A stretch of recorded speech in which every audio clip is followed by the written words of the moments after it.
Just a quick video on the 2006 to 2011 Honda Civic EX.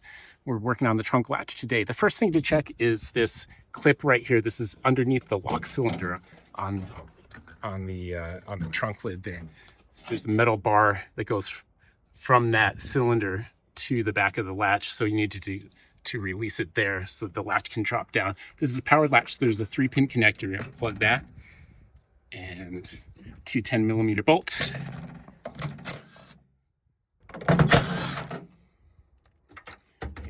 Drops down.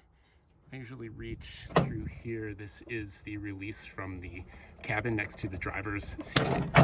So you pull that off, twist the latch out. See the back of the latch is connected with that green clip to that metal bar.